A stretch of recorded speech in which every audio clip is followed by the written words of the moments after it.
My name is Keisha Williams, and on July 14th, at exactly 9:47 p.m., a drunk customer cornered me in the storage room of Rosario's Italian Grill. He blocked the only exit. He put his hands on my shoulders. He told me exactly what he wanted to do to me. And when I ran to my manager, shaking, barely able to breathe, do you know what he said? He said, "Come on, Keisha, he's just drunk. He didn't mean anything by it. Go back out there and finish your shift." What my manager didn't know was that my phone had been recording in my apron pocket for the last 6 minutes.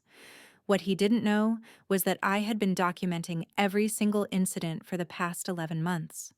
What he didn't know was that his words, his dismissal, his protection of that customer would cost him his job, his reputation, and the restaurant over $400,000. But I'm getting ahead of myself. Let me start from the beginning. Before I continue, I want to ask you something. Please write in the comments what city or country you're watching from right now. I love knowing where my listeners are. And while you're there, tell me this. Have you ever been in a situation where someone in power refused to protect you? Have you ever been told to just deal with something that made you feel unsafe? Share your experience in the comments. Your story matters, and you might help someone else feel less alone. Also, if you haven't already, please hit that like button and subscribe to this channel.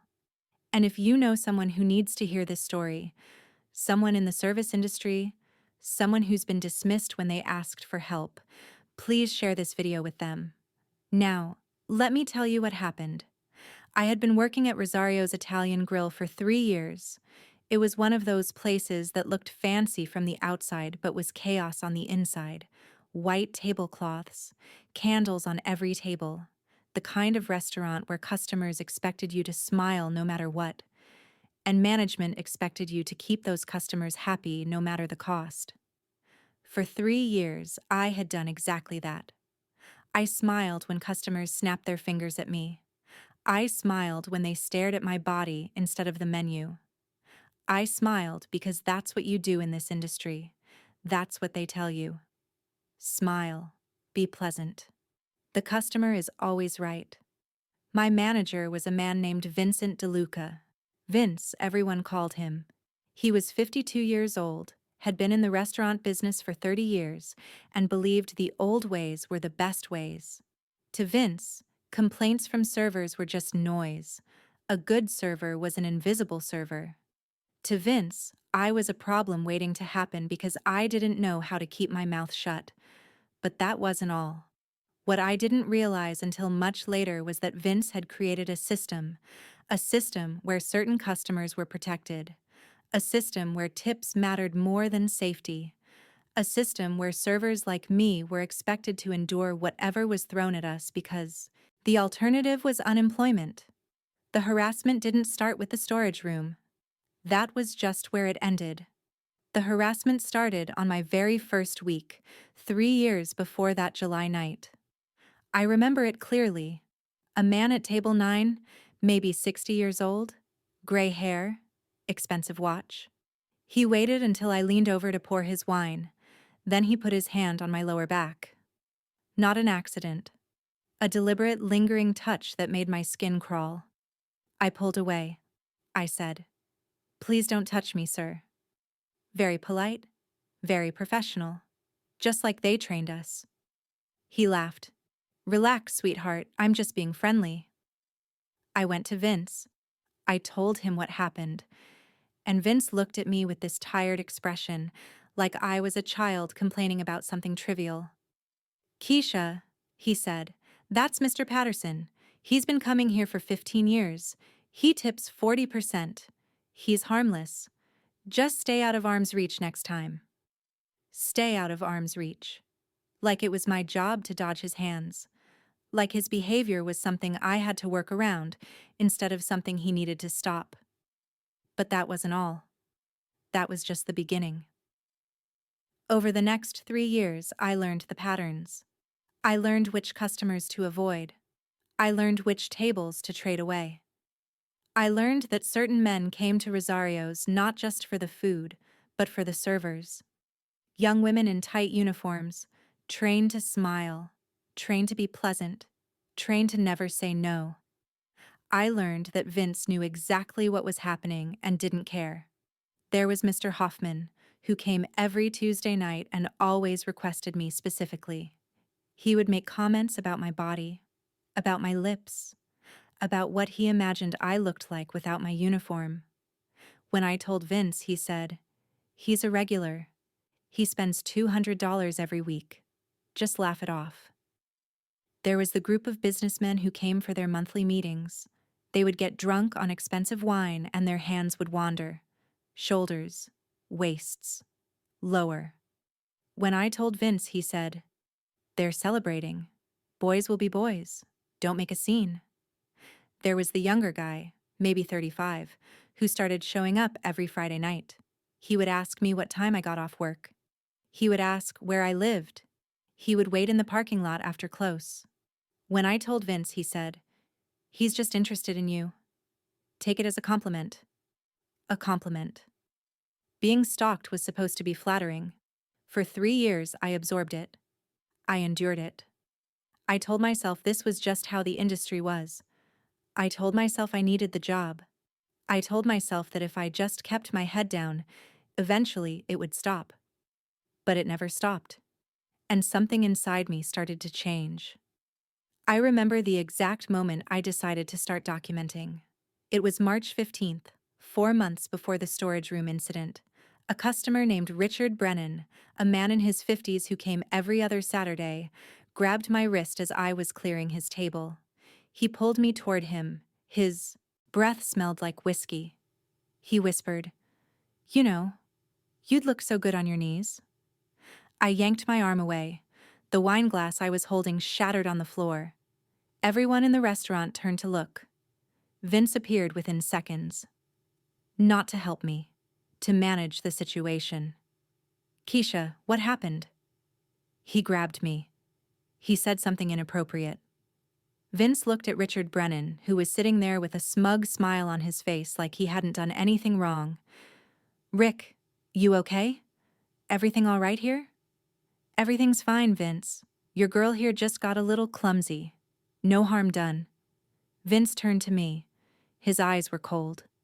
"Clean this up. And be more careful next time. Be more careful." The customer had grabbed me, said something vile to me, and I was the one who needed to be more careful. That night, I went home and cried for 2 hours. I called my sister Denise and told her everything. Not just that night, but the whole 3 years. Every incident, every dismissal, every time Vince had told me to smile through harassment. And my sister said something that changed my life. "Keisha, you need to start writing this down. Every single time. Dates. Times. What they said. What Vince said. Everything. What good will that do? Trust me. Write it down. And if you can, record it. Your phone. Just keep it recording in your pocket. You never know when you might need proof." She was right. I didn't know it then, but my sister had just given me the weapon that would bring down Vince, Richard Brennan, and the entire culture at Rosario's Italian Grill. Starting March 16th, I began documenting everything. I bought a small notebook that fit in my apron pocket. After every shift, I would write down what happened, the date, the time, the customer's name if I knew it, the table number, exactly what they said, exactly what they did, exactly how Vince responded when I reported it. And I started recording. My phone was always in my apron pocket, and I learned how to press record without anyone seeing. Most of the recordings were just normal restaurant noise, chatter, dishes, music, but some of them captured exactly what I needed. April the 2nd, 8:15 p.m., Mr. Hoffman at table 12. Recording captured him saying, "When are you going to let me take you home, beautiful? I promise I'll make it worth your while." Recording also captured Vince's response when I reported it. "Hoffman's been coming here since before you were born. He doesn't mean anything by it. Just play along. April 19th, 9:30 p.m. Businessman at table 6 put his hand on my hip while ordering dessert. Recording captured him saying, I'll take the tiramisu, and maybe your number. Recording captured Vince saying, they just closed a big deal. They're in a good mood. Let it go. May 8th, 10:45 p.m. The Friday night stalker was waiting in the parking lot again. I recorded the encounter on my phone. He asked me where I was parked. He asked if I wanted a ride. He said he'd been thinking about me all week. Recording captured my voice saying, please leave me alone. Recording captured his voice saying, don't be like that, I'm a nice guy. When I showed that recording to Vince the next day, do you know what he said? Keisha, that happened off property. There's nothing I can do about what customers do after they leave the restaurant. Just be glad he's interested. Some girls would kill for that kind of attention. Some girls would kill for that kind of attention. A man was following me to my car, and Vince thought I should be grateful. By June, I had a notebook filled with 47 documented incidents. I had 18 audio recordings. I had names, dates, times, and exact quotes. And then came July 14th. The night that changed everything. Rosario's was packed that Saturday.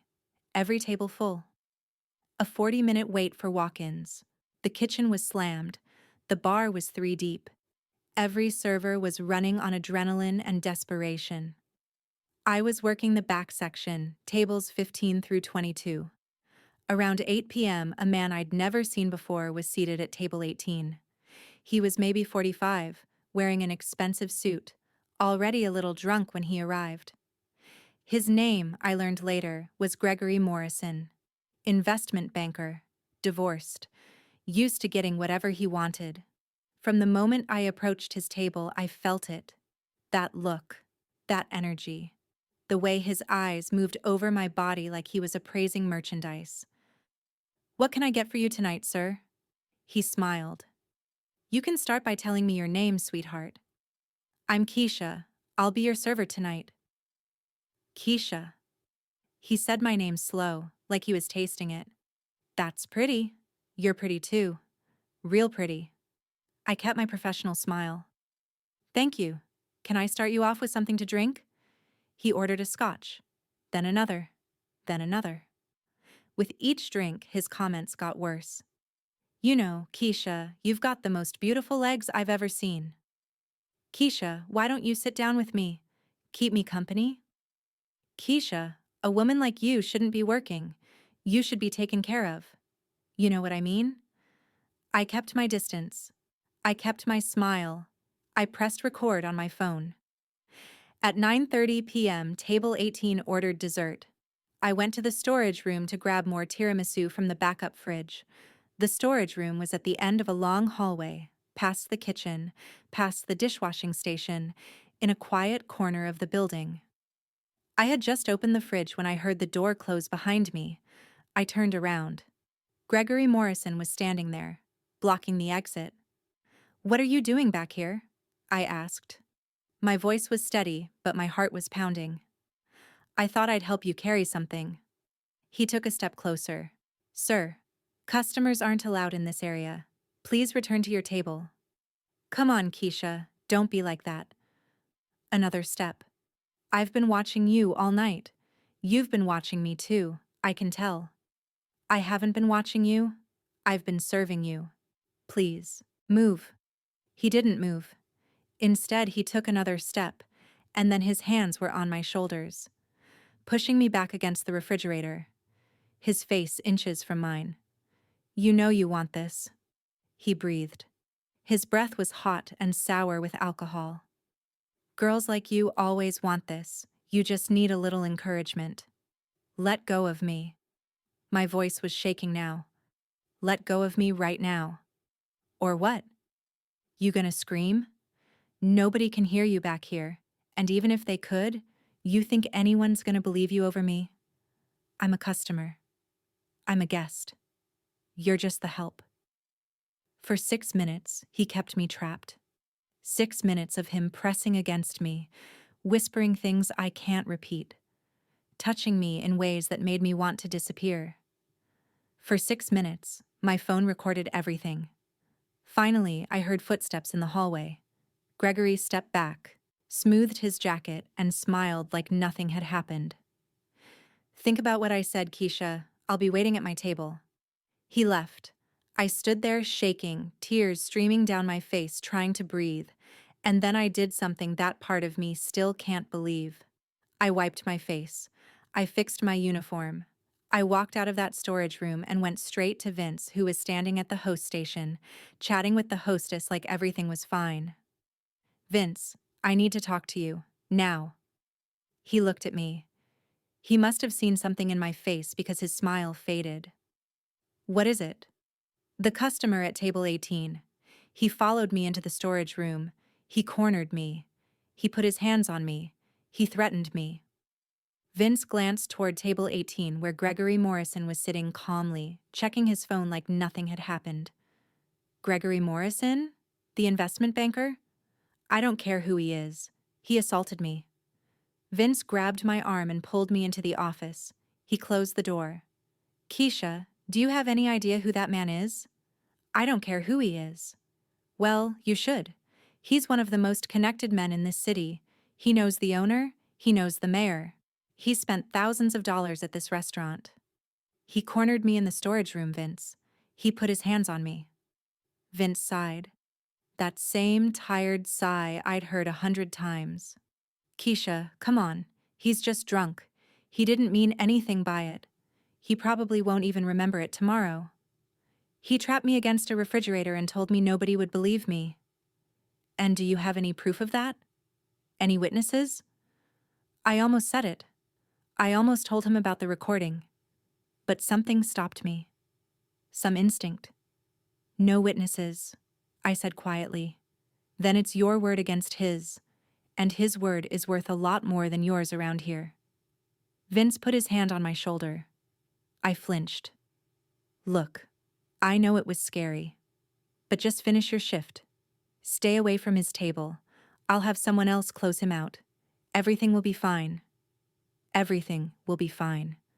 A man had just assaulted me, and everything will be fine." I walked out of that office. I finished my shift. I closed out my other tables. I watched Gregory Morrison pay his $300 bill and leave with a wink in my direction.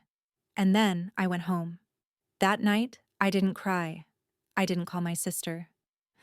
I sat at my kitchen table with my notebook and my phone, and I wrote down everything. The date, the time, the exact words he said, the exact words Vince said, every detail I could remember. Then I listened to the recording. 6 minutes and 43 seconds. Every horrible word Gregory Morrison said, captured perfectly. And then, a few minutes later, Vince's voice, clear as day. "Come on, Keisha, he's just drunk. He didn't mean anything by it." I had everything I needed, but I didn't go to the police that night. I didn't go to a lawyer. Because something told me this wasn't about one man in one storage room. This was about a pattern, a system. 3 years of harassment that Vince had enabled, protected, and dismissed. If I was going to bring them down, I needed to bring down everything. The next morning, I called in sick. I spent the entire day at my kitchen table organizing my evidence. 47 documented incidents over 11 months. 18 audio recordings. Text messages I'd saved from coworkers who had shared their own stories. Screenshots of the schedule showing how Vince assigned certain servers to certain customers. Always the youngest women to the wealthiest men. I called my sister. "Denise, I need a lawyer." "What happened?" I told her. "Everything." When I finished, she was silent for a long moment. "Keisha, you've got a case. A real case. I know someone. A labor attorney. She specializes in workplace harassment. Her name is Patricia Okonkwo. She's been waiting for a case like yours." Patricia Okonkwo changed my life. She was a woman in her early 50s, with gray hair and eyes that had seen everything. When I walked into her office 3 days after the storage room incident, she listened to my story without interrupting. Then she asked to see my evidence. I handed her my notebook. I played her the recordings. All 18 of them, including the 6 minutes and 43 seconds from the storage room. When the last recording finished, Patricia looked at me with something like wonder. "Ms. Williams, do you have any idea what you have here?" "I know I have proof." "You have more than proof. You have a pattern. Systematic harassment, enabled by management over 3 years. This isn't just a hostile work environment case. This is potentially criminal. This is news. What do I do?" "First, we file a complaint with the Equal Employment Opportunity Commission. They'll investigate. While they investigate, you keep working. You document everything. You don't give them any reason to fire you." "And if they do fire me?" Patricia smiled. It was not a kind smile. It was the smile of a shark who had just spotted blood in the water. "If they fire you for filing an EEOC complaint, that's retaliation. That's a separate federal violation, and that will cost them even more." On July 20th, 6 days after the storage room incident, I filed an official complaint with the EEOC against Rosario's Italian Grill. The complaint alleged sexual harassment, hostile work environment, and management negligence over a period of 3 years. It named Gregory Morrison as the most recent offender. It named Vince DeLuca as the manager who systematically dismissed complaints. And it included 47 documented incidents and 18 audio recordings as evidence. I went back to work the next day like nothing had happened. But something had happened, and they were about to find out. What I didn't know then was that filing the complaint would set off a chain of events that would expose not just Vince, but the entire culture at Rosario's. What I didn't know was that 3 other servers had been waiting for someone to go first. What I didn't know was that Gregory Morrison had done this before, at other restaurants. And there were other women with other stories. But that wasn't all. Vince found out about the EEOC complaint on August 3rd. The restaurant received official notification of the investigation. That afternoon, Vince called me into his office. His face was red. His hands were shaking. He looked like a man watching his world collapse. "What the hell did you do, Keisha?" I kept my voice calm. "I filed a complaint." "A complaint? You filed a federal complaint? Do you have any idea what you've done?" "I documented harassment. I reported it. I was ignored. I did what I was supposed to do." "You've destroyed everything. You've destroyed this restaurant. You've destroyed me. You destroyed yourself, Vince. Every time you told me to smile through it, every time you said he's just drunk, or he's harmless, or take it as a compliment, you did this to yourself." Vince stood up, his face twisted into something ugly. "You're done here. You're fired. Get out." I didn't move. I had been waiting for this moment. "Vince, I'm going to say this once. If you fire me right now, the day after you found out about the EEOC complaint, that's textbook retaliation. It's a federal crime. My lawyer will have a field day." "Your lawyer?" "Patricia Okonkwo. Maybe you've heard of her." The color drained from his face. Everyone in the restaurant industry knew Patricia Okonkwo. She had won settlements against restaurants 3 times the size of Rosario's. "You can't prove anything," Vince said, but his voice was weak. "I can prove everything. 47 incidents, 18 recordings, including the one from the storage room where Gregory Morrison cornered me for 6 minutes while you told me he was just drunk." Vince sat back down. His hands were still shaking. "What do you want?" "I want you to let me work my shifts until the investigation is complete. I want you to stop assigning me to tables with known harassers. I want you to treat me like a human being. Can you do that?" He didn't answer. But he didn't fire me either. I worked my next shift. And the shift after that. And for the next 3 weeks, While the EEOC investigation proceeded, I kept my head down and did my job. But everything had changed. The other servers knew something was happening. Word spread quietly, the way it always does. Keisha filed a complaint. Keisha has evidence. Keisha might actually win. On August 10th, a server named Maria came to me in the break room. "Is it true?" she asked. "You filed a complaint?" "Yes." Can I add my name to it?" "What do you mean?" Maria looked around to make sure no one was listening. "He did the same thing to me. Mr. Hoffman. 2 years ago. I told Vince. He said the same things. I didn't have proof, so I let it go. But if you have proof, maybe my story matters too." "Your story always mattered, Maria. Talk to my lawyer, Patricia Okonkwo. She'll want to hear everything." By August 15th, 3 more servers had contacted Patricia. By August 20th, it was 7. Each one had a story. Each one had been dismissed by Vince. Each one had been told that the customer was harmless or drunk or just being friendly. The pattern wasn't just clear. It was damning. The EEOC investigator arrived at Rosario's on August 25th. Her name was Sandra Wells, a woman in her 60s who had been investigating harassment cases for 30 years. Nothing surprised her anymore. She interviewed me first. For 3 hours, I told her everything. I showed her my notebook. I played her the recordings. I gave her names of witnesses, other servers who could corroborate my account. Then she interviewed Vince. I wasn't in the room, but Maria told me what happened afterward. Vince tried to deny everything. He said I was exaggerating. He said I was a troublemaker who couldn't take a joke. He said that customers were just being friendly and I misinterpreted their intentions. Then Sandra Wells played him the recording from the storage room. Gregory Morrison's voice, clear as day. "You know you want this. Girls like you always want this." And then Vince's voice, from the office afterward.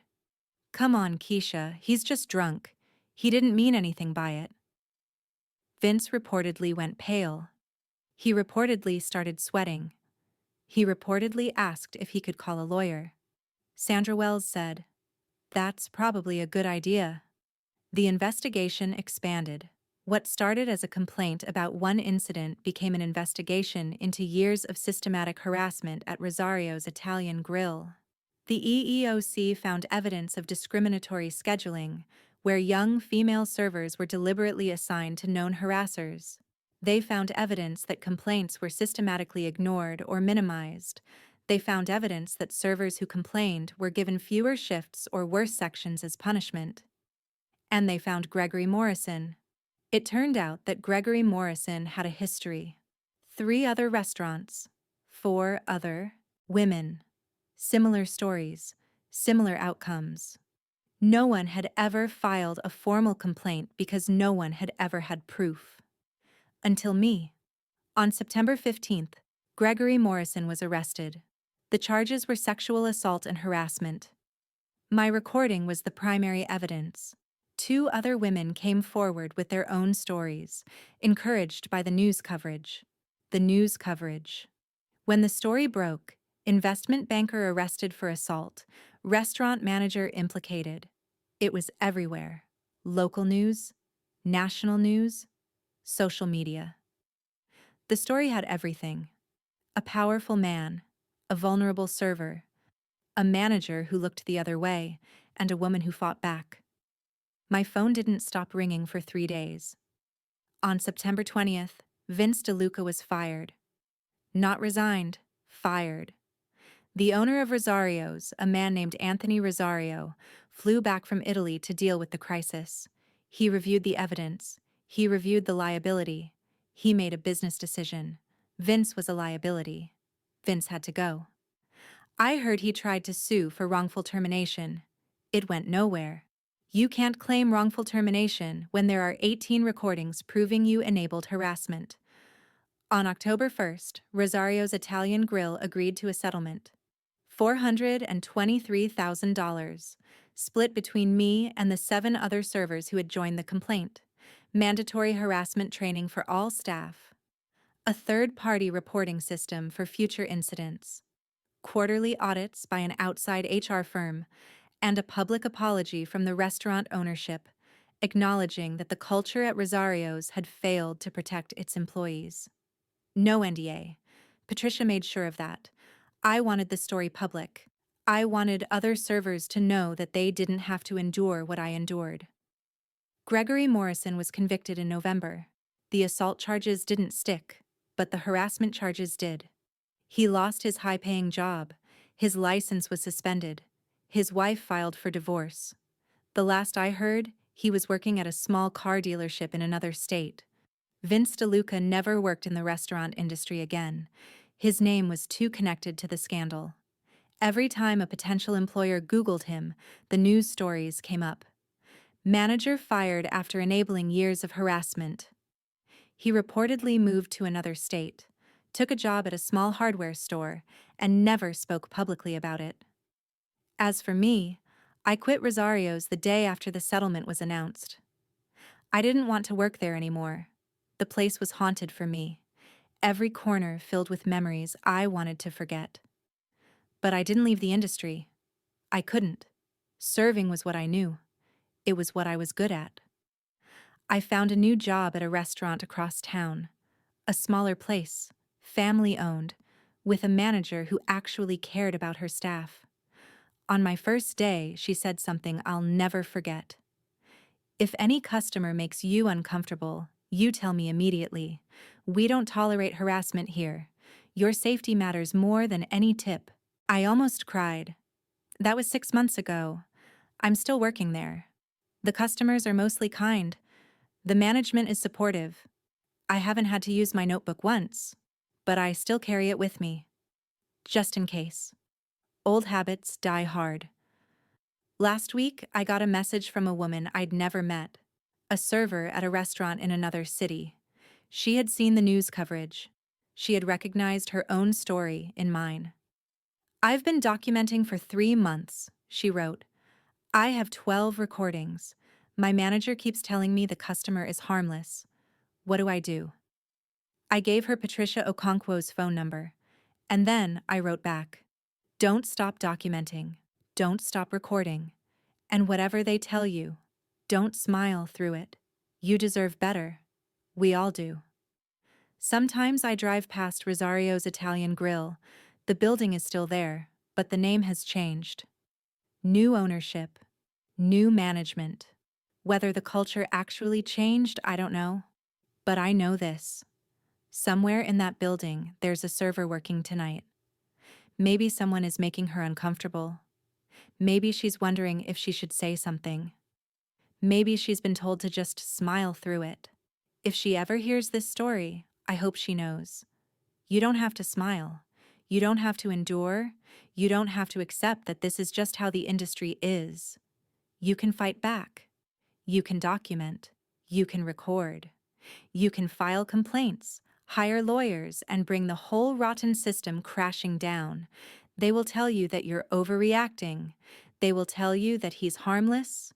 They will tell you that he's just drunk and didn't mean anything by it. Don't listen. Because the truth is, they're afraid of you. They're afraid of what happens when you stop smiling and start documenting. They're afraid of what happens when your word isn't just your word anymore, but a recording, a timestamp, a paper trail that leads straight to their door. And they should be afraid. My name is Keisha Williams.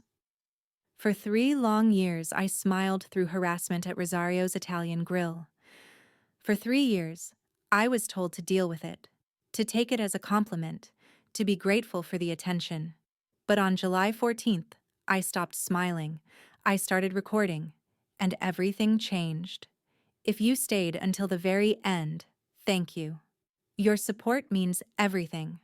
Now I want to ask you one more time.